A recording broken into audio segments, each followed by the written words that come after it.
In May of 2016, I traveled with a group of women who set aside their Mother's Day plans to fly from southern Ontario to the remote community of Fort Hope, Ontario, Iyabimitang First Nation. Fort Hope is a fly-in reserve located 300 kilometers north of Thunder Bay. It has a population of about 1,200 people and is home to an elementary school, nursing station, fire station, and a local police force. It has been under a boil water advisory for some time, meaning that water straight from the tap is not safe for drinking or cooking. There is no high school in Fort Hope, so when children graduate from grade 8, they must decide whether to move in with a host family in Thunder Bay or farther south to attend school there. Some decide to go, while some decide to stay in Fort Hope. Many become parents at a young age. The people of Fort Hope have experienced a great deal of tragedy and loss, and in the past, the community has seen high rates of violence, arson, and addiction. We were invited there to provide support and services to the community, and did so through workshops, sharing circles, prayer gatherings, and training sessions. Our team offered parenting workshops and brain health sessions, speaking to families in the community. Over the course of 2 days, we offered pampering, crafts, special speakers, meals and refreshments, music and other activities for the women of the community. We provided crafts and games for their children and other children that came into the church to see what was going on. On one evening, we screened the popular film War Room and saw an incredible response from the men, women, and children that attended. 2 training sessions for a brand new Sunday school program were offered, seeing 10 to 15 adults and teenagers trained in teaching methods, lesson preparation, and in sharing the way of salvation with children.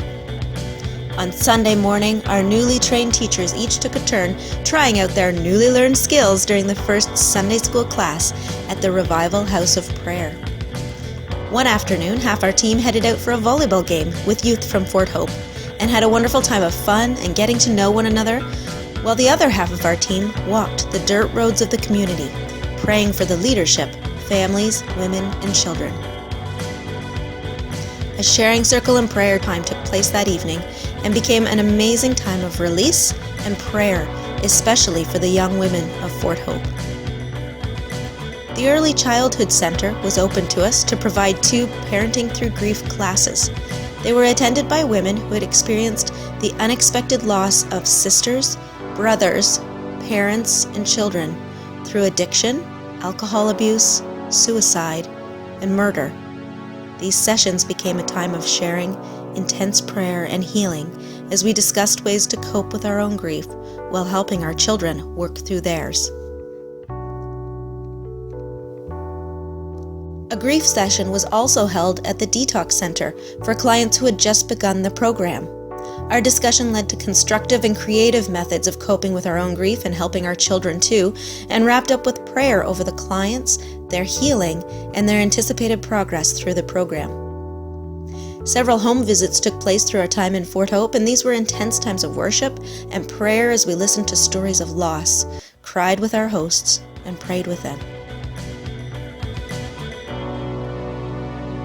Our hosts, Wanda and Robert, blessed us so much by offering us free reign of their home, their kitchen, and their single bathroom, while driving us wherever we needed to go many, many times each day, often taking more than one trip to shuttle everyone back and forth.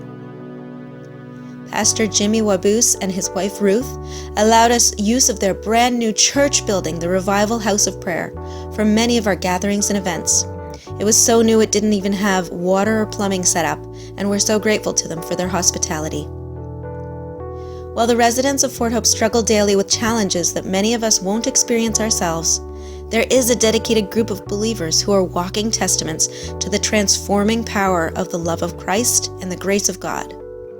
It was an honor to assist our brothers and sisters in Christ in serving the community of Fort Hope. But it doesn't end there. Plans are underway for future visits every year, perhaps more than once each year.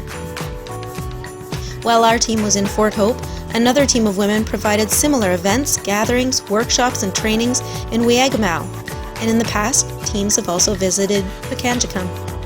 At the end of May, a team will be visiting Curve Lake, a reserve in southern Ontario, to minister there. Through our time of prayer, worship, service, and training, we shared the gospel along the way with men, women, and children who were anxious to hear about God's grace and forgiveness. We were humbled by the people we met, the things we saw, and the stories of God's love and faithfulness, and most of all, His power to redeem us in spite of our circumstances, our choices, and our stubborn pride.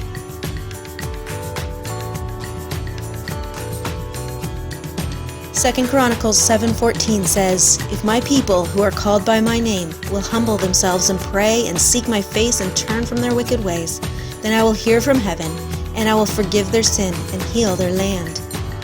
Continue to pray for the people of Fort Hope, that God would continue to raise up a new generation that would seek His face and glorify His name.